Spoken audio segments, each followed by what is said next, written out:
আসসালামু আলাইকুম রহমতুল্লাহি ওবরাকাতু।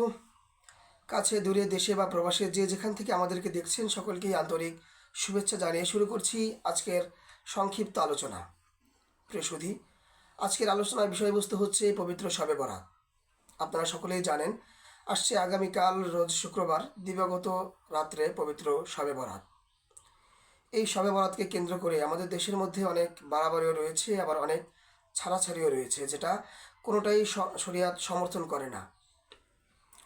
এক শ্রেণীর মানুষ যারা শবে বরাত বলতে কিছুই নেই এমনটি দাবি করে থাকে, আসলেই তাদের দাবি সম্পূর্ণ ভুল। এটা শরিয়ত বিরোধী।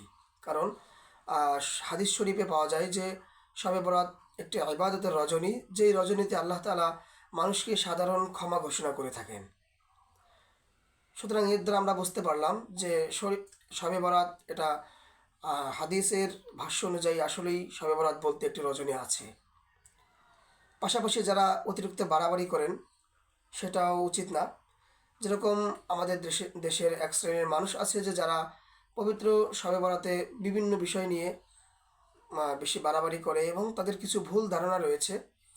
যেমন কিছু লোক আছে যে পবিত্র শবে বরাতে হালুয়া রুটি বানানোকে বেশি প্রাধান্য দিয়ে থাকে।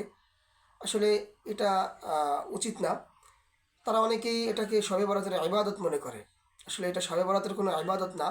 এটা শবে বরাতকে কেন্দ্র করে যদি এটা ইবাদতের অন্তর্ভুক্ত মনে করা হয়, তাহলে একটি তাদের ভুল ধারণা থেকে বেরিয়ে আসা আমাদের উচিত। পাশাপাশি আমরা অনেকেই মনে করি যে শবে বরাতের রজনীতে গোসল করলে এই গোসলের পানির সাথে শরীরের গুণাগুলো মাফ হয়ে যায়। এটাও একটি ভুল ধারণা। কোরআন ও হাদিসে এর স্পষ্ট কোনো প্রমাণ পাওয়া যায় না। এটা একটা ভুল ধারণা বলা যেতে পারে। পাশাপাশি শবে বরাতে কী ইবাদত করব, শবে বরাতের রজনীতে কী নামাজ পড়ব, এই নিয়েও আমাদের নানা জল্পনা কল্পনা রয়েছে। আমাদের এক শ্রেণীর মানুষ তারা মনে করে যে শবে বরাতের রজনীতে শবে বরাত কেন্দ্রিক বিশেষ কিছু নামাজ রয়েছে যেটা শবে বরাতের জন্যই।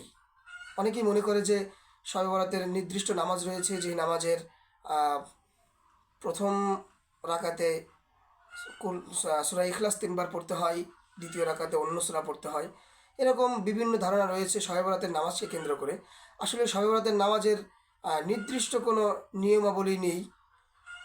সাধারণ যেরকম আমরা নামাজ পড়ে থাকি, নফল নামাজ পড়ে থাকি, প্রথম রাকাতে সূরা ফাতিহার সাথে যে কোনো একটা সূরা মিলানো, দ্বিতীয় রাকাতে সূরা ফাতিহার সাথে যে কোনো একটা সূরা মিলানো, সাধারণ যেরকম নিয়মে আমরা নামাজ পড়ে থাকি এরকম নিয়মেই আমরা শবে বরাতের নামাজ আদায় করতে পারি। এটাই সহি কথা, এটাই সহি হাদিসের ভাষ্য। তাছাড়া যেটা বললাম যে নির্দিষ্ট কোনো সূরা বা নির্দিষ্ট কতবার পড়তে হবে শবে বরাতের রাতে, শবে বরাতের নামাজে, এরকম হাদিস শরীফে বা কোরআনে এর কোনো নির্দিষ্ট কোনো দলিল পাওয়া যায় না। এটা স্বাভাবিক, যেরকম নামাজ আমরা পড়ি এরকম নামাজই আমাদের পড়তে হবে। পাশাপাশি শবে বরাতের রাতে আমরা যদি অতিরিক্ত কিছু ইবাদত করতে পারি, যত নফল ইবাদত করতে পারি, যত নফল নামাজ পড়তে পারি, কোরআন তিলাওয়াত করতে পারি, ততই ফায়দা। এই জন্য আমরা অতিরিক্ত বাড়াবাড়ি না করে, যারা বাড়াবাড়ি করি বাড়াবাড়ি থেকে আমাদের ফিরে আসতে হবে। যারা ছাড়াছাড়ি করি তাদেরকে একেবারে কিছু নেই এটা মনে না করে এটা ইবাদতের রজনী মনে করা উচিত। আজকের আলোচনা এই পর্যন্তই থাক। পরবর্তী দিনে আপনাদের সাথে আবার আলোচনা হবে। আসসালামু আলাইকুম ওয়া রাহমাতুল্লাহি ওয়া বারাকাতুহু।